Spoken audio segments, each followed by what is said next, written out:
జేఎన్యూలో ప్రధాని మోదీ అమిత్ షాకు వ్యతిరేకంగా విద్యార్థుల నినాదాలపై వివాదం రాజుకుంది. విద్యార్థులపై కేసు నమోదు చేయాలని యూనివర్సిటీ అధికారులు పోలీసులకు లేఖ రాశారు. అయితే తమ ఉద్యమంపై బీజేపీ తప్పుడు ప్రచారం చేస్తోందని జేఎన్యూ విద్యార్థి సంఘం ఆరోపించింది. ఢిల్లీ జేఎన్యూలో మళ్లీ నినాదాల వివాదం రాజుకుంది. విద్యార్థి సంఘం నేత ఉమర్ ఖలీద్కు సుప్రీంకోర్టు బెయిల్ నిరాకరించడాన్ని నిరసిస్తూ క్యాంపస్లో లెఫ్ట్ విద్యార్థి సంఘాలు ఆందోళన చేపట్టాయి.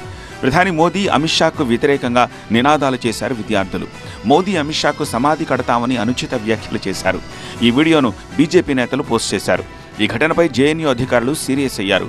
మోదీ అమిత్ షాకు వ్యతిరేకంగా నినాదాలు చేసిన విద్యార్థులపై ఎఫ్ఐఆర్ నమోదు చేయాలని లేఖ రాశారు.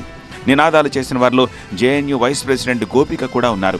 కావాలనే తనను బదనాం చేసే కుట్ర జరుగుతోందని జేఎన్యూ విద్యార్థి సంఘం ప్రకటన విడుదల చేసింది.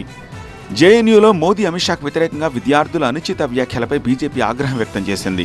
అర్బన్ నక్సలైట్లు తుకుడే గ్యాంగ్కు గట్టి గుణపాఠం చెప్తామని హెచ్చరించారు కేంద్ర మంత్రి గిరిరాజ్ సింగ్. नरेंद्र मोदी को और अमित शाह को कब्र खोदने वाले खुद कब्र में चले गए।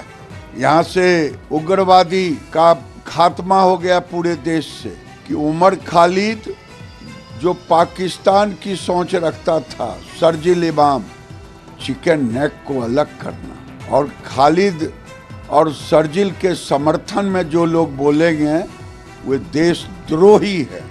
ऐसे लोगों पर देशद्रोह का मुकदमा चलना चाहिए. అయితే జేఎన్యూలో నినాదాల వివాదం వెనుక ఆర్ఎస్ఎస్ బీజేపీ కుట్ర ఉందని కాంగ్రెస్ ఆరోపిస్తోంది. పాకిస్తాన్ జెండాలు పట్టుకున్న వాళ్ళని ఎందుకు అరెస్ట్ చేయలేదని ప్రశ్నించారు కాంగ్రెస్ నేత రషీద్ అల్వీ. पिछले 11 साल के अंदर जगह जगह पर खबरें आती, पाकिस्तान का झंडा फहरा दिया, पाकिस्तान जिंदाबाद के नारे लग रहे हैं. 11 साल से पहले ऐसे कभी क्यों नहीं नारे लगे? ये वही काम है जो हिटलर क्या करता, अपने लोगों को भेज के इस तरीके की हरकतें करता. इसके पीछे निश्चित तौर से आरएसएस और बीजेपी के लोगों का हाथ है, वरना आपने गिरफ्तार क्यों नहीं किया? అయితే తమ ఆందోళనపై కావాలని తప్పుడు ప్రచారం చేస్తున్నారని లెఫ్ట్ విద్యార్థి సంఘాలు ఆరోపించాయి.